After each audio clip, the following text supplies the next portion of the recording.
टिफिनमध्ये किंवा ब्रेकफास्टमध्ये जर तुम्हाला पौष्टिक जर करून द्यायचा असेल तर हा ढोकळा तुम्ही करून देऊ शकता। अतिशय सिंपल आहे आणि तेवढा टेस्टी लागतो आणि खूपच भारी झालेला आहे। कशाला वेळ करायचा। आता आपल्याकडे मूग डाळ असतातच, इथे मूग डाळ आहे आणि ती मूग डाळ आपल्याला एका भांड्यामध्ये टाकायची आहे आणि पाणी टाकायचं आहे। पाणी टाकून चांगलं 1-2 वेळा मस्त आपल्याला धुवून घ्यायची आहे, ते पाणी फेकून द्यायचं आहे। तर इथे अर्धा तास आपल्याला रेस्ट करायला ठेवायचं। अर्धा तास झाला की लगेच मिक्सरच्या पॉटमध्ये टाकायचं आणि बारीक करून घ्यायची आहे। बघा अशी स्मूथ अशी बारीक आपण करून घेतलेली आहे।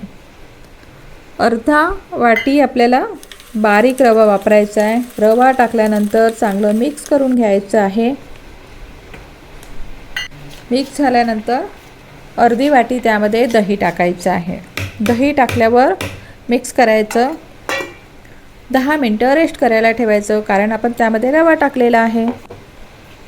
हिरवी मिरची घ्यायची, 4 ते 5 हिरव्या मिरच्या, त्याची आपल्याला पेस्ट करायची आहे आणि पूर्वतयारी करायची आहे। पूर्ण वाट्यांना मी तेल लावून घेतलं किंवा एका तुम्ही भांड्यामध्ये सुद्धा तेल लावू शकता। 10 मिनिटं झाल्यानंतर हळद टाकायची, त्यामध्ये हळद टाकल्यावर चांगली मिक्स करा। मीठ टाकायचं आणि हिरवी मिरचीची पेस्ट टाकायची। नंतर इनो टाकायचा। इथे मी अर्धाच इनो वापरलेला आहे, तुम्ही 1 पुडी टाकू शकता किंवा त्यामध्ये बेकिंग सोडा सुद्धा टाकू शकता। वरून थोडंसं तेल टाकायचं आहे आणि पूर्ण आपल्याला मिश्रण मिक्स करून घ्यायचं आहे। मिक्स झाल्यानंतर वाटीमध्ये आपल्याला भरायचं आहे, पूर्ण वाटी भरायची नाही।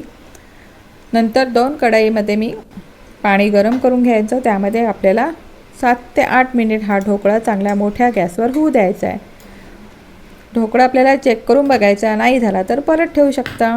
इथे मस्त आपला ढोकळा झालेला आहे आणि थंड झाल्यावरच आपल्याला काढून घ्यायचा आहे।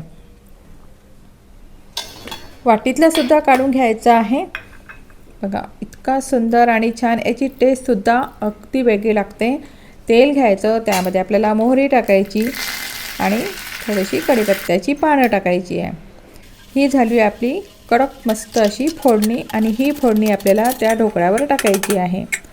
आता हा ढोकळा इतका सुंदर लागतो खायला, याची टेस्ट खूप वेगळी लागते, कारण आपण मुगाच्या डाळीचा केलेला आहे आणि अतिशय पौष्टिक आहे, हेल्दी आहे।